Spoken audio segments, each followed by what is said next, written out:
Good afternoon. Good afternoon. Nice to meet you. To start off with, would you like to say your name and where you are? Sure, Erica Merritt in Cleveland, Ohio. Okay. And the first question is, who are you? Who are you as a human being? And that can be values, qualities, whatever you'd like to share about yourself. Yeah. Hmm. The existential question, who am I, right? I am a mother, I am a wife, I am a entrepreneur, I am a lover of science fiction, I'm a really good friend, and I am also a fierce advocate for racial justice and justice as a whole as well. Hmm. Okay. So I'm wondering what you would say some of the core values that you hold or live in your life are, and maybe a little bit about how those came to be what they are for you. Yeah. In some ways, when I think about that, I feel like it's ever evolving. I'm sure there are some core things that sort of don't change, but as life changes, what's most important to you and what you center might be a little bit different. I think one of the things I'm clear about at this moment over, and for a long time I've said family, right? And when I think about that, I think about family broadly. So people that I like, my blood kin, but also my chosen family as well. And for a long time, I would say that that was important to me, but I don't think my actions always aligned with that. So, in other Hmm. words, when I think about, obviously those are the people that I love very much. But if you were to say, well, how are you spending your time? Right. I think there was a time where that would not have aligned. And I think over this past year, it is more clear to me than ever what and who is most important to me, as we just have watched the pandemic take away, and here in the States, more than 500,000 people. I have been fortunate up until now that no one close to me I haven't lost anyone close to me, but I know what that's like. And so that has been very present for me. So that is one of the things that is core to me. And I would also say that in general, I have a deep value around uh, respecting and caring for and connecting with other human beings. And I think about that really, really broadly. So I am a relationship person. One of the most challenging things for me during this time has over the last year has been not getting to just strike up conversations with strangers in the way that I'm used to doing, right? Because everyone's masked most of the time. Yeah, And now we do it like this, right? yeah, well, and frankly, when we're in public, I think it's a little awkward, right? People are like trying to stay away from each other instead of trying to strike up conversations with strangers, myself included. So Honestly, that's always been me. I've always been. no, this is an extrovert's nightmare in Yep. so many ways. And uh that, the hardest part for me, which I know is a point of privilege in a lot of ways, right? That the hardest part for me has been the isolation Hmm. and the lack of contact with people, those that I, am connected to, and people that would be new connections if we Hmm. were in the space of connecting one on one, human to human. Hmm. So those are some So things I, that immediately yeah, come up for me. okay. You mentioned a couple of terms. I know that would be like a whole interview unto itself, and I'm sure it'll sort of come through. But when you say racial justice and social justice, what are those for you in your life? Yeah. Yeah. So when I think about what social justice is, it would be living in a world where people's value was not determined by their identity, right? Where we actually valued people in the way that we, I think, espouse to value people. So, of course, it's like, oh, everyone's equal, but there's a social hierarchy. And, as we, for example, talk about different dimensions of diversity, that is often discussed absent the power dynamics that exist. And I think that's a huge missed opportunity. So, there are power dynamics, right? That there is a group of people. So if we're talking about gender, right? We live in a world where in so many ways we prove over and over that we value male people more than we value female people. And of course, naming that there's a continuum, right? So if we're talking about gender, I'm speaking about people who are cisgender, because there's a whole other dynamic if you bring in people who are trans or who identify as gender fluid or some other term. So that's what I think about when I think about social justice. When I think specifically about racial justice, having my context to be here in the United States, I, am very conscious of our history in this country and the way in which that history is rooted in the stealing of African people and enslaving them in this country and many others. But if we're just, focusing on the US, and also the stealing of land from the Native Americans. And there needed to be a story about that. And I think in many ways, in order to justify what was happening. And so I think there is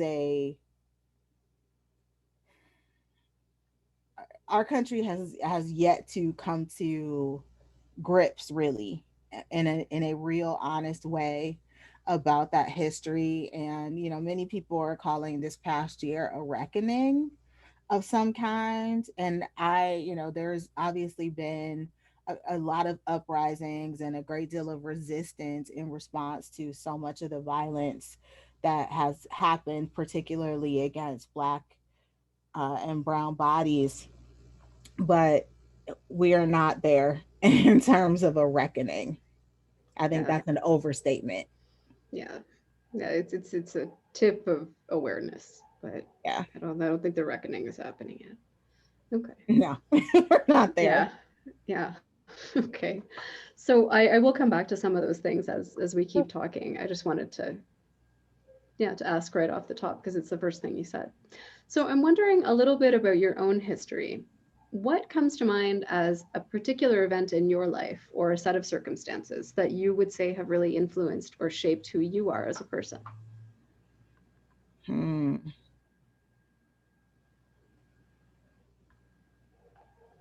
Yeah, I think two things come to mind, and one is about life and one is about death. And both are about love. So I've experienced quite a bit of loss. And so I lost my dad when I was 16, and that has absolutely both, of course, the relationship that I had with him growing up, and then the experience of losing him is, a pivotal moment in my mind. And then unfortunately lost my mom in 2008. So I am, by all accounts, I'm not alone. I'm married and I have a family, but my parents are gone. And there is something that, particularly when my mom died, I had this sense, this like strong sense of feeling untethered, Yeah, and like somehow my roots were disconnected in some really drastic and traumatic way. And so that's something that I absolutely shapes me and has been one, again, I know I'm shaped by the love, right? The relationship that I had with my mom and with my dad, but also with the awareness that people that we love will may not always be with us in a physical sense. And also, I think there's something that no matter how old you are, that your parents are can be like, if you have a strong relationship with them, can be a safety net of some kind. And I have felt like I need to make decisions in a way that I consider there is no safety net, right? So, like the way that I make financial decisions and some other things have shifted post, particularly again after losing my mom.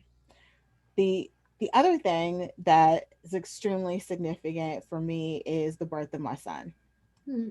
So, in 1995, I had my son, and that was transformational in a different way. Like, who knew you could actually love a human being outside of, just it's like indescribable how you feel about this person before they ever even enter the world, right? Before I ever got a chance to see him, I loved him and I talked to him, and um and then he was born, and so just the miracle of that, and even the our closeness now, and just what a deeply, deeply important relationship that is to me. Hmm. So Okay. yeah. Yeah. And I mean, that's interesting because I asked about an event or circumstances, and then I usually ask about people, but you were talking about people. So I guess maybe you are a relationship person. Yeah. Does anyone outside of your family, I guess I could ask, come to mind as having been a significant influence in your life? Oh, absolutely. So you did, wait, you said outside of my family. Okay. I was about Well, to it could yeah. be somebody else in your family. That's Yeah, fine. so my But my brain went immediately, and so something I've been thinking about. I mentioned having lost my mom in 2008, mhm. and I've had these women who have been mother figures for me. My great aunt, uh, unfortunately, we lost her this in 2020. She was 98 years Wow. old when we lost her. And so, obviously she lived a very long life. And, she and I would joke all the time because she would say, oh, and he's like, how are you doing? And she'd say, I'm still here. And I would say, you have to be, I told her she needed to live until she was at least 105. So she did not stick with my plan. Hmm. But hey, it seemed like it was possible. I mean, the point at which you get to be 90 something years old, it feels like lots of things are possible. And she was still with it in terms of her, cognitive abilities. Her body had started to give her a hard time in some different ways, but her mind was extremely sharp, and she was very much like a grandmother to me. So, uh, she, when my son was little, actually took care of him for me. And my path for to and through higher education was not a straight path. So I started as a traditional student right out of college, right out of high school, right out of high school. And then I sat out for a window of time, and then I went back. And when I went back to school, it was my aunt who took care of my son for me. And so I always tell her I never would have been able to get through that time without her support. So she absolutely immediately comes to mind. And then another person who's really important to me that we lost in 2019, uh, my high school sweetheart's mom was Oh. I know. It's like sort of the strangest of relationships in some ways that I've been able to maintain. But we were fast friends when I was a teenager. And actually, one of the things that cemented our relationship when my boyfriend at the time graduated from high school, he went off to the military. And so I was a senior in high school, and that summer in between going to, ending high school and going on to college, we went on a road trip to Rayville, Louisiana, which, you Okay. know, I know it's like this is where their family's from though. So it was quite the trip. We drove. It was his stepdad, his mom, and he was actually in the military, so he met us there. But I was in this car for hours and hours and hours with his parents, and then spent I can't remember how long we were gone, at least a week, perhaps longer. But we really, really connected, and had maintained our relationship even once I was no longer dating her son. And actually we're friends as well. We remained friends. I mean, we were kids then, right?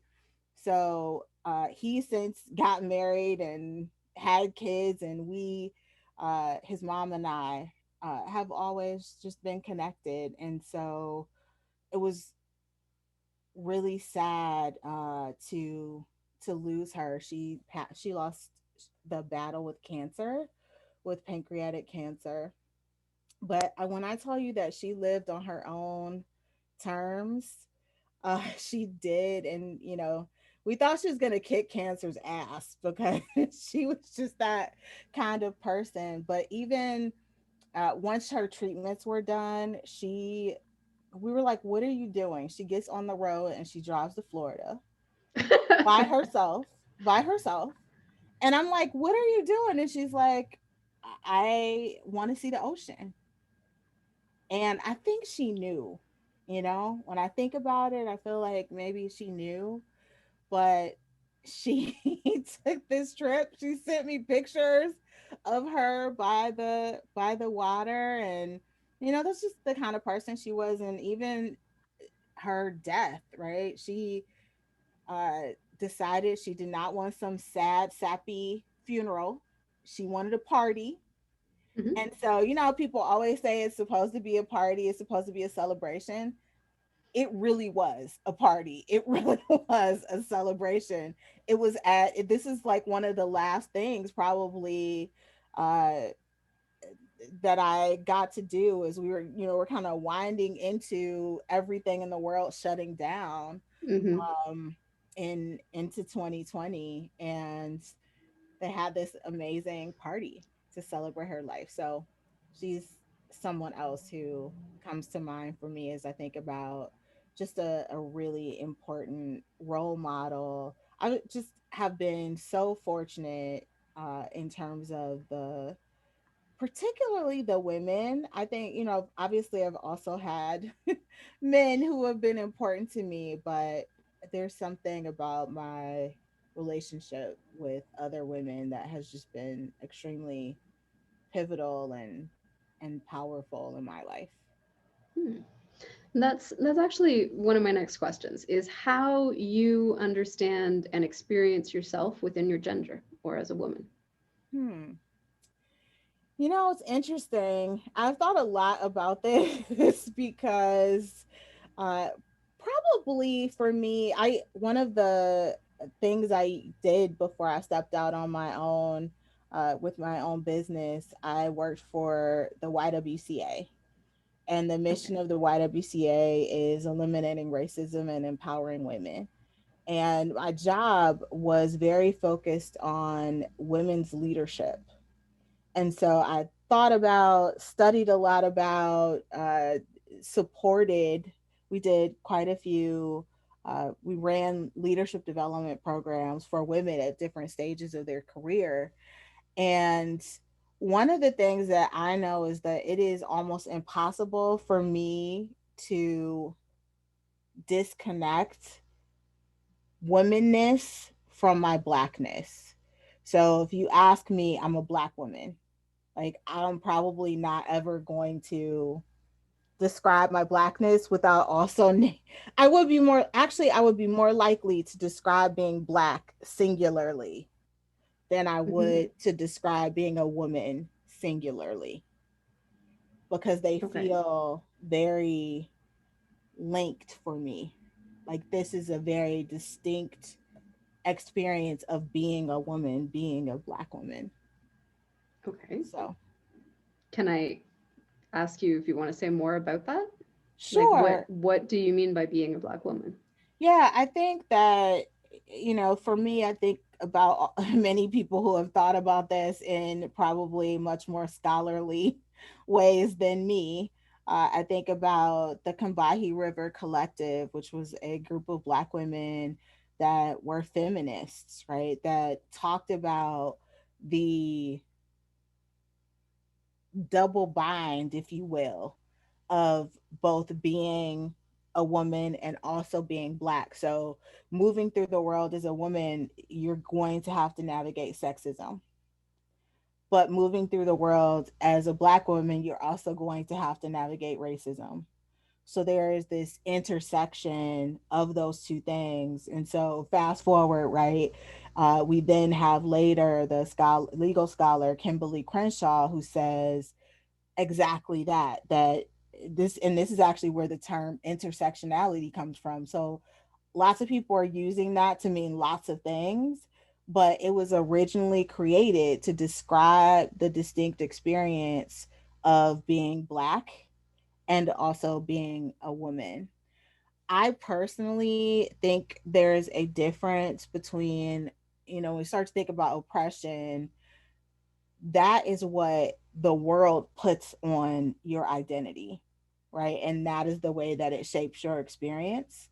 I think that you can either agree with that or not. And agreeing with it or not agreeing with it doesn't make racism or sexism go away. But I do not view my womanness or my blackness from a place of deficiency or negativity or something that brings me shame. Actually, I feel pretty darn good about both of those identities Hmm. personally, even though the Yeah. world may not support me and right, it may not always affirm that Yeah. perspective. Yeah. Yeah. Yeah. That makes sense. I mean, that's what I'm interested in is, is your own experience of, not so much what other people want to put on you. So, Yeah. Well, yeah, it's hard for that, not the it can't be reality of, separated, right? yeah, the reality of the systems that are operating is that they're shaping your experience sometimes in ways that you're very aware of, and sometimes in ways that you're not so conscious of. And I think I am always uber conscious of my race. I think my gender, in a challenging way anyway, right, shows up for me more in environments where there are men, and where men are dominant. And interestingly, because I've spent most of my working life in the nonprofit and in the educational space, that is less often than you might think. So for me, Right. I actually do not, in terms of a job that I have had in my professional career, I have never reported directly to a male boss. Hmm. That's impressive. As all of my direct managers have been women in those spaces. Now, having my own business, I have had male clients that are my first point of contact. But when I think just about my work life, it Hmm. was very different than that. Hmm. Okay. So another aspect of yourself that I'm interested in that probably comes in this whole package is about age, how Hmm. you're experiencing this time of your life and what your thoughts or feelings are on age in general. Yeah, that's an interesting question.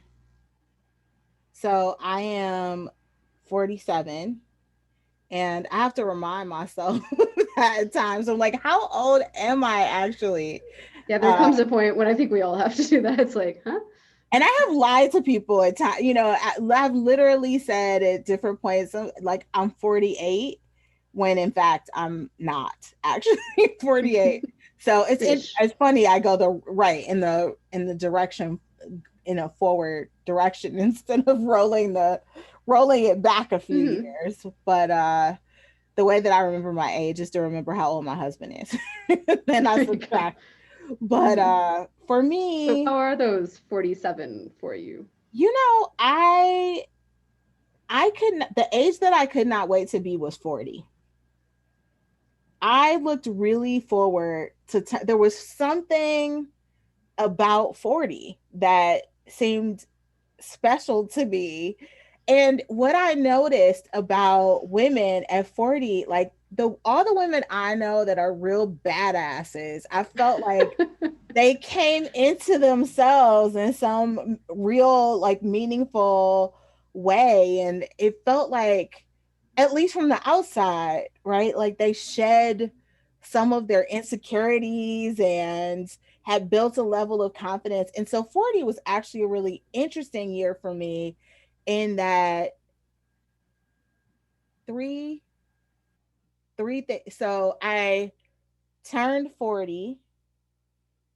This is all like in a matter of weeks. My son graduated from high school.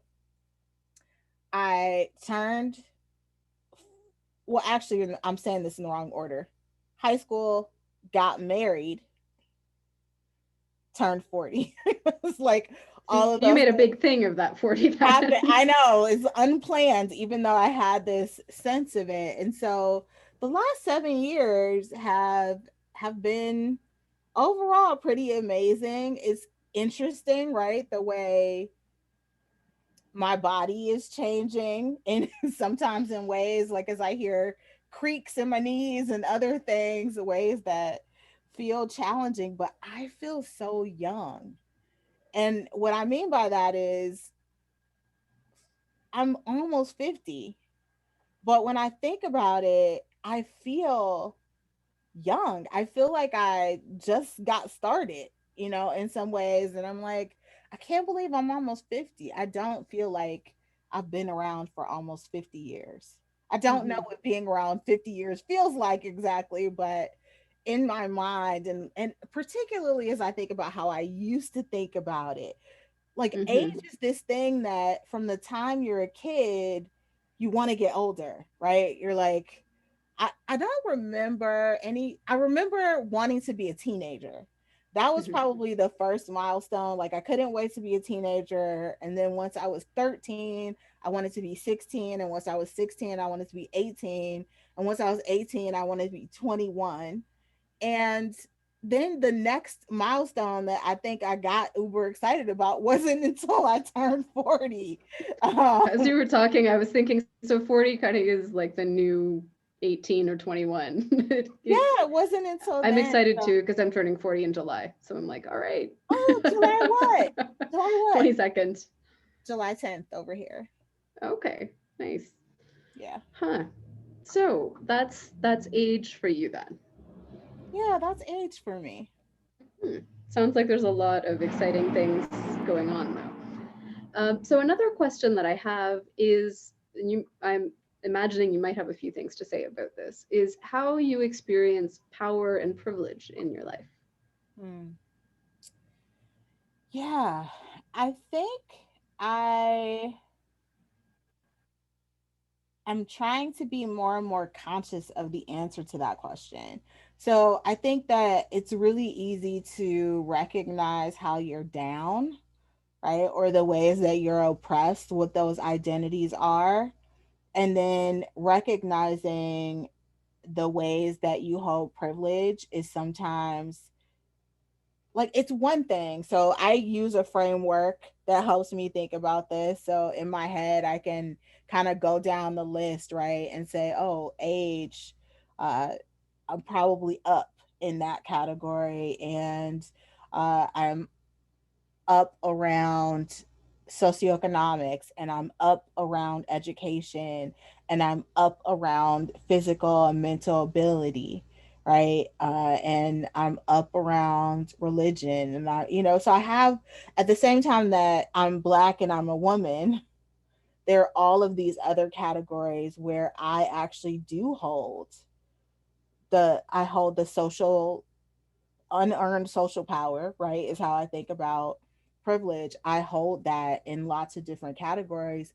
And I think it's one thing to say that, and it's another thing in the moment to really understand all of the ways that that's operating when you are like, and how that's shaping your thinking, and how that's shaping your behavior, and how that's shaping your interactions with other people, and to realize that you can at once be oppressed and be the oppressor, and not wanting, right, to be ever operating from that space, and suspecting that I fail tremendously sometimes. Mhm. Yeah, there's a lot of moving parts in that question, and I appreciate that answer. And I'm wondering about power. What is power for you in your life? How are you living that? Yeah, I think about power in some different ways. So I think about personal power, from a perspective of like, what is my sense of my own agency, and the sort of power within me to make things happen, if you will, or how I can, maybe like the upside, if that's a way to describe it, of privilege, is like, how can I use that in service to Hmm. other people, right? So what we might describe as allyship, or being a co-conspirator, or being an accomplice, or whatever language we might use around that. I think about it that way. I also think about how I interface with it, and how I think about it. So, in other words, how I think about how power is operating like at different levels of system, whether that's at a structural level, or at an institutional level, or interpersonally, even the dynamics of interacting with other people. So I think about it in a variety of ways, but power in itself to me is neutral. It's Hmm. how it's operationalized, and how it's happening in a relationship to people and to systems, that determines, right, whether this is a neutral use of power, whether it's a positive use of power, or whether it's an abuse of power. Hmm. Yeah, that makes a lot of sense. I don't want to talk over you. I'm just taking that answer in. Yeah, Yeah, I appreciate that. sure. Okay, so I am going to switch up a little bit, and I'm wondering, because this is a conversation with Gestalt in the title, Yeah. how you came into Gestalt, how you met it, how it found you, how you found it. Yeah. So when I was in graduate school, I I went through a program at Cleveland State called the Diversity Management Program. And at the time, it was one of maybe two programs in the country. So this is the early 2000s. And it was particularly unique at that point. Quite a few of the faculty in the program were Gestalt trained.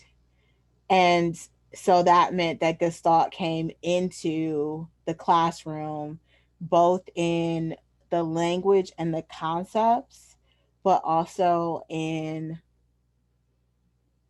the, I'm going to call it like the energetic field of the folks who were teaching.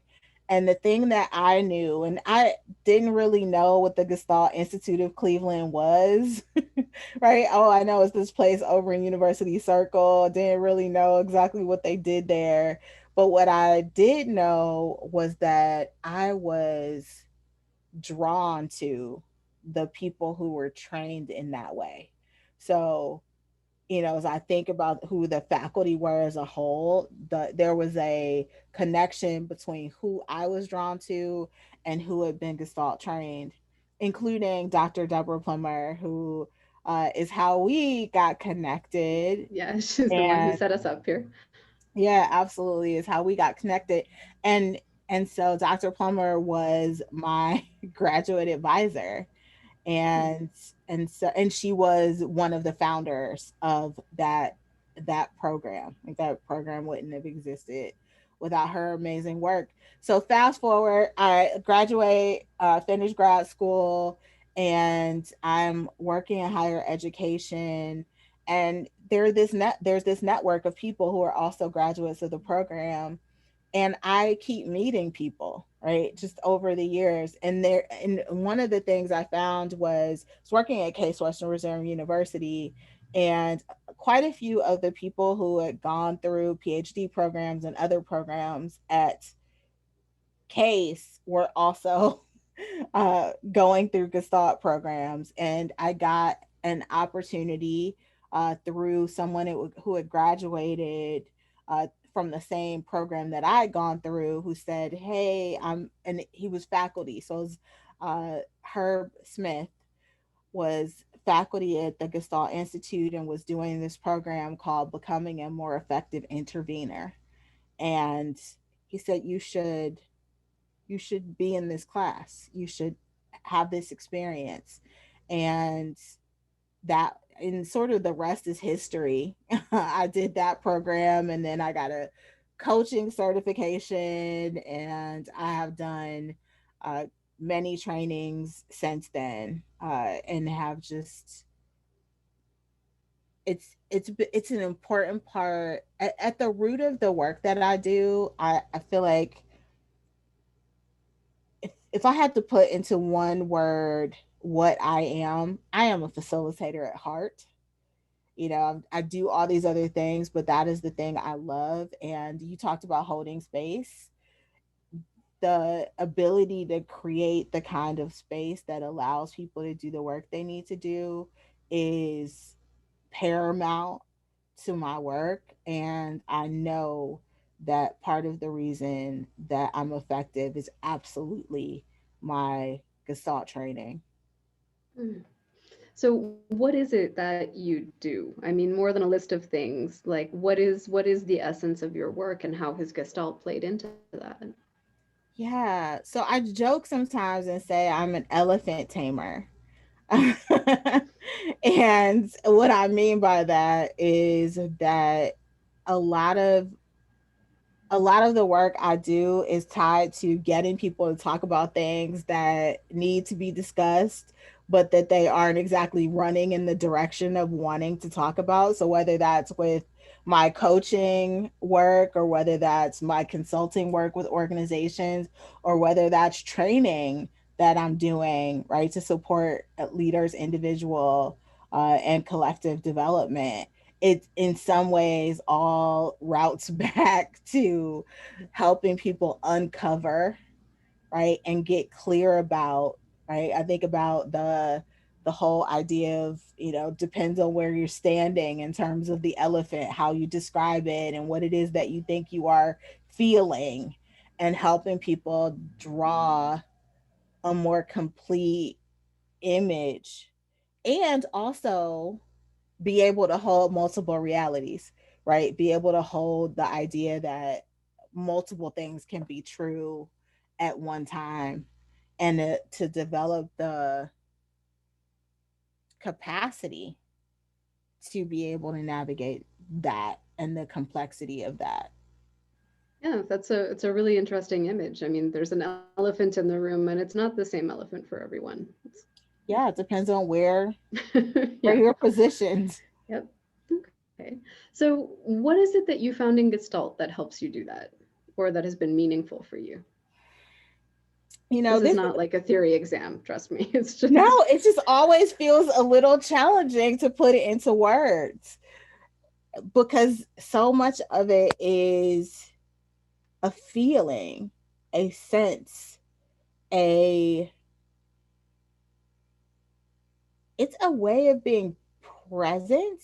So present, present in my body, present with that other person or with those people in in a way that I don't think I was capable of being before I had the training. So it there isn't one simple way of describing it.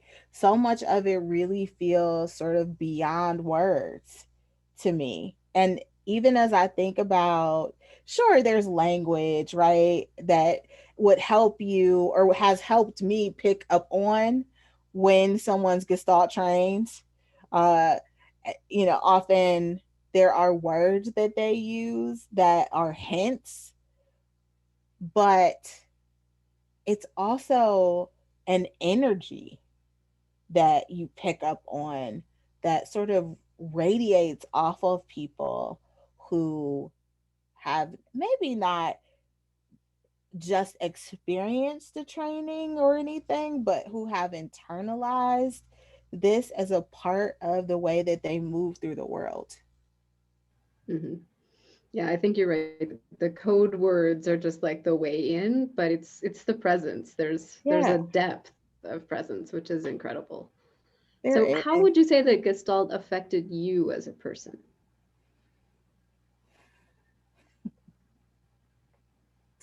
Yeah, I think so. When you ask me that, what immediately comes to mind for me is that initial experience that I had of being in the being a becoming a more effective intervener course, and one of the components of the program was we started at like 8 or 8:30 in the morning, and there was this you like sat and either meditated or journaled or whatever, and we should you should know two things. One, I am not a morning person. And two, journaling is not something I particularly run in the direction of. I would much rather talk. And so you want me to journal and you want me to do it at like 8 in the morning. And so in my mind, class really started at 9 when this was Hmm. over. And so at some point, Herb says to me, like, what am I? He's like, what are you avoiding? What are you afraid you'll find out if you were to actually sit your butt down in that chair, right, on time and be with yourself versus being with someone else? And I don't know that I ever showed up at 8, but I started coming at like 8:30. So I was like, all right, I could do this for 30 minutes. And what I have found is the value of things like that, whether it's meditation and the quiet of being with yourself, or if it's writing. And I always find out something. I always learn something that I wouldn't have learned if I wasn't sitting, or if I wasn't writing, or if I wasn't doing something that wasn't just talking. There's always something that comes up for me that is of service to me in some meaningful way. And I've also learned to encourage other people to do that and to be able to start with, this is not my first choice either, right? So I'm like, I know when I said write things down, you're like, no, I'm not gonna do it. And so really trying to get people to push past that discomfort, whatever that is, to find out what there is to find out, right? About It's like your that edge of awareness, sort of that growing edge, right? yeah. Hmm. Get out Okay. of, one of my favorite quotes, I don't know who said it originally, but it's a comfort zone, is a beautiful place, but nothing ever grows there. Mm-hmm. So, Yep. That's very true. So I'm also wondering what challenges you have run up to. It seems that, being an entrepreneur and all of these kind of leadership and growth oriented projects that you mentioned, I imagine challenges are kind of like your starting point, but I'm wondering what comes to mind when I ask that. yeah. When you ask that, I think the first thing that popped into my head was early on. So I mentioned my son, and I also mentioned that my path was not straight in terms of school. And so my mind immediately goes back to this window of time where things for me were challenging financially, challenging in trying to balance parenting and working full time and also doing school. So, those are some things that immediately come to mind, and just navigating life's challenges, right? Life has a way of surprising us in the best ways and in the not so great ways either. And I think about that. I think about my experience in 2014 of being laid off. So the same job I mentioned, the YWCA job, at some point Hmm. there were budget cuts, and there were several of us that were laid off. This was the first time that I had ever been laid off and been in the position of looking for a job without a job. Up until that time, every time I looked for a job, I had a job. And so there's a different way that, you're like, that doesn't work out. Oh, well, just, Yeah, keep it's looking. different when they take something away from you rather than you giving it back. It was very different. Yeah. And it took me 9 months to find a new job that I wanted and wrestle at different points with when opportunities presented themselves. Do I take this because I don't know when the next opportunity is going to come along, but also thinking about, because by now my mom was gone, and I my husband and I were together. uh we were what, like a year into, we had been together for, we dated for a long time before we got married. We're like a year into our marriage and trying to, figure out what do I do. But I will tell you, I feel so fortunate that we were able to still be okay. I mean, we weren't doing anything lavish at all, but we made it through that year without, ending up losing anything or ruining our credit or any of those things. And I ultimately did find a job that I wanted.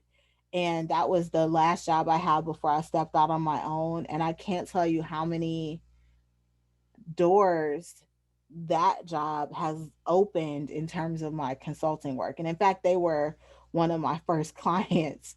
And so it's just fascinating how, I don't want to tell some like, oh, everything always works out, because I know that there isn't always a happy ending. And I kind of get frustrated when people give you some sort of pie in the sky. Oh, if you only have faith, right? Everything will work out. But I can say that there, the thing I always tell myself, I have this sort of, I guess you'd call it like a mantra, but I always think that no matter how bad I feel in a particular moment, that if I can make it to the next morning, then there's an opportunity for a fresh start. And that's literally how I, try to live my life on a consistent basis. That it feels awful and it is challenging and it is really hard now, but there's, as long as there's tomorrow, there's still a possibility. Yeah, that makes sense. And I'm also wondering about the other side of that, what you would see as some of your peak experience or a highlight in some aspect of your life. I mean, it can be professional or personal. Yeah. That was Hmm. like a satisfied sigh. There's, Yeah, I think for me, absolutely stepping out on my own and starting a business, and those two things are connected.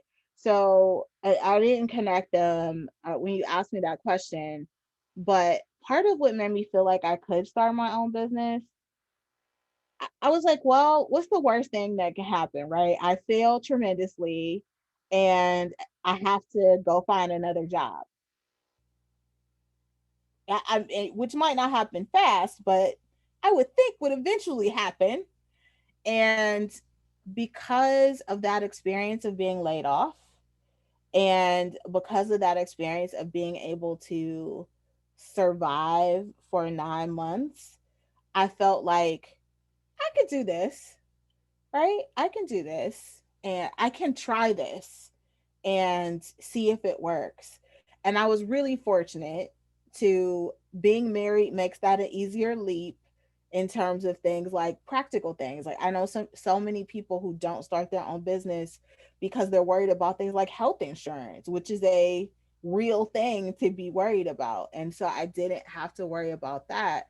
But we came up with a plan and we had a number in our head and we said, in a year, if it's not working, we'll revisit it and we'll talk about it.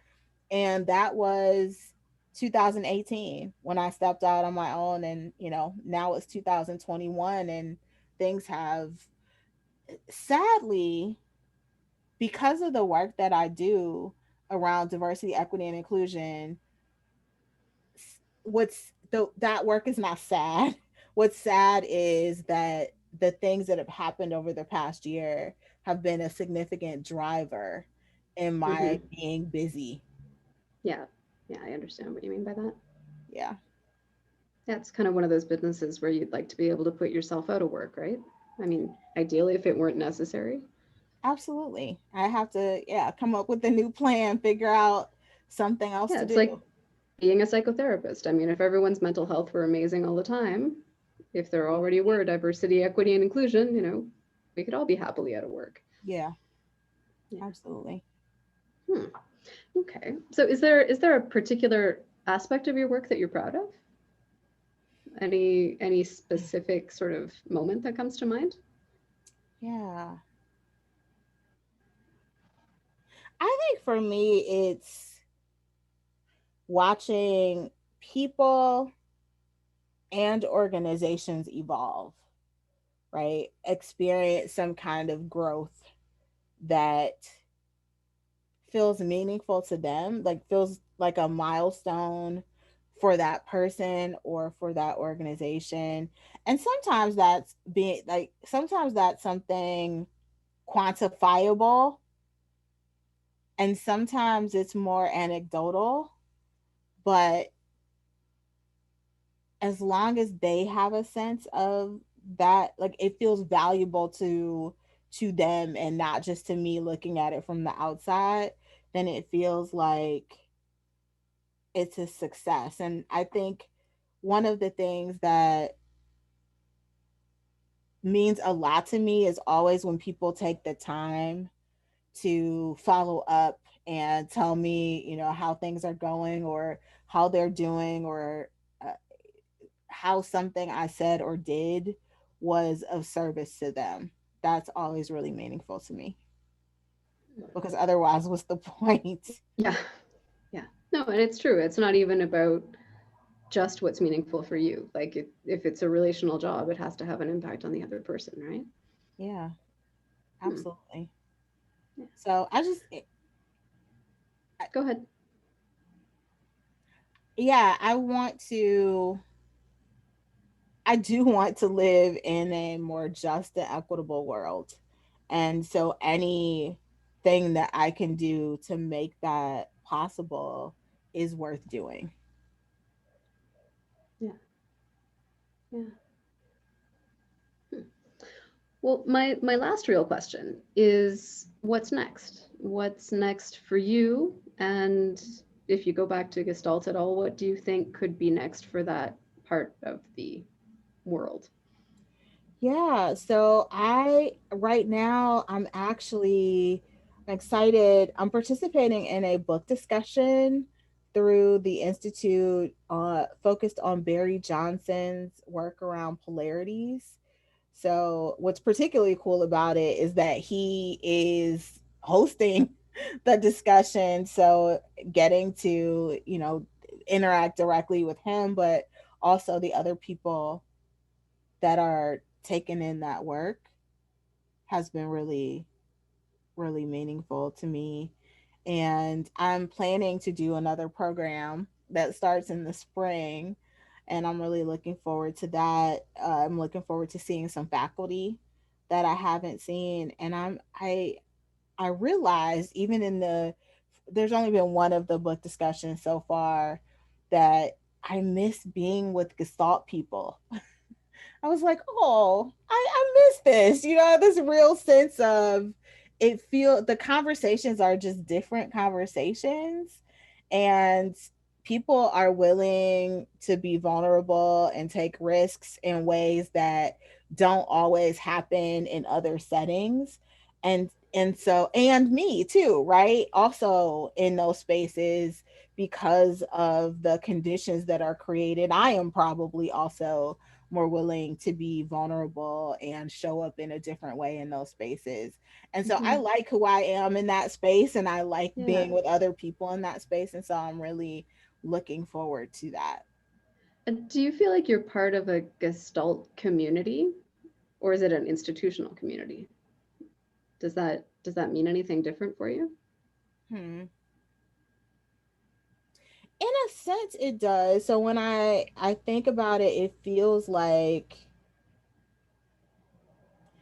people get, well, I know I do, I'll speak for myself. So I went to how I started my college career, Howard University. And no matter where I go, if I meet another bison, like there's an immediate connection. Like Hmm. that, oh my, we have a shared language, we have a shared experience, right? We know what it feels like to be on that campus. Doesn't matter if you were there 50 years ago or if you were there last week, we have a shared experience. And I think that it's the same when I meet people who are connected to Gestalt in some way, that there's a shorthand that we have and a way of at least understanding each other to some degree, Hmm. that yeah, it's like we get to skip some steps in terms of getting to know each other, if that makes any sense. So the answer is Makes a lot of yes. It sense. feels, Yeah. yeah, the connections that I have feel broader than just the people that I've been in programs with. Hmm. Okay. And so the second half of that other question, I mean, from your perspective, which is obviously unique to everyone, what do you think is next for Gestalt? What would you like to see? Yeah. I think that's a particularly interesting question. Being here in Cleveland, one of the significant things that has happened for the Institute over the past, I think it's been 2 years, ish, they moved. And that's a big deal because the house that the Institute had been in a particularly historic area of Cleveland called University Circle, the house was part of the experience. And now they're in a different space. And to be honest, I haven't been in the new space, and now everything's virtual. So I think it's interesting to think about, which is part of why I'm excited to do the program that I'm going to be doing. Like, what does it feel like to not be in a room with people in this conversation, right? To be doing Gestalt work virtually, I think is going to be different. And I I don't know exactly what that evolution looks like. I think none of us knew that this was the world we were going to be living in a year ago, right?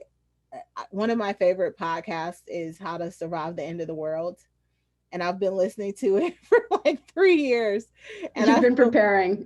I feel like it has saved my life in so many ways, but the focus in all seriousness is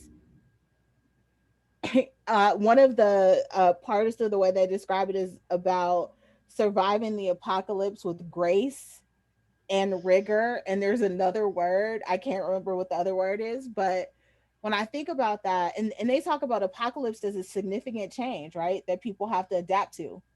Yeah. And we're experiencing an apocalypse of some kind, right? The world is a different place in terms of the way that we're having to navigate it than it was. And so I think that is as true for Gestalt as a practice as it is for us as human beings practicing it. Hmm. And so I don't know exactly, but I don't think it's not going anywhere, right? I think as we as humans continue to figure out how to adapt, that's part of what we'll bring with us. And so as we grow and change, I think Gestalt will grow and change with us. Hmm. Yeah, I agree. Okay. Even And though I I've don't just, know, yeah, I don't know exactly what that looks like. yeah, no, actually, I think it sounds like a very Gestalt itself kind of answer. Like, oh, thank God I get to get out of this like fixed way of being, and I finally get to go out and reinvent myself. Just Yeah, whatever it's been before, it can't keep doing that anymore. Sorry, it's not an option. yeah, So, so it has to evolve. yeah, nice. Well, I'm wondering, is there anything else that you would like to add at this point?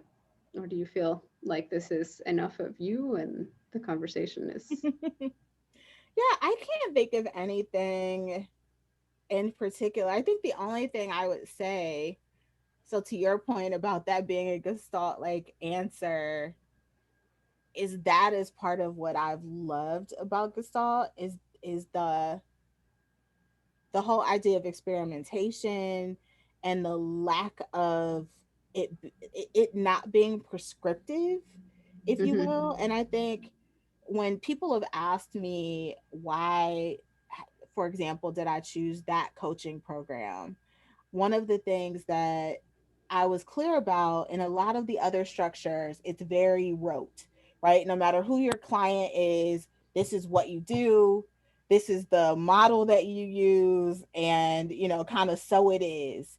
And that may not be what the client needs. That may not be what an individual coaching client would need. That may not be what an organization that I'm working with needs. And so, what I love about Gestalt is the adaptive nature, right? The idea that you do what is in service to the client, and if a particular framework isn't working, then you use something else. Yeah, So, absolutely. yeah, Right. Okay. Well, thank you. I yeah, really appreciate your time and your energy coming into this. And is it okay with you then if we leave this here for now? sounds good to me. Thank Okay. you. Thanks for Thanks a having lot.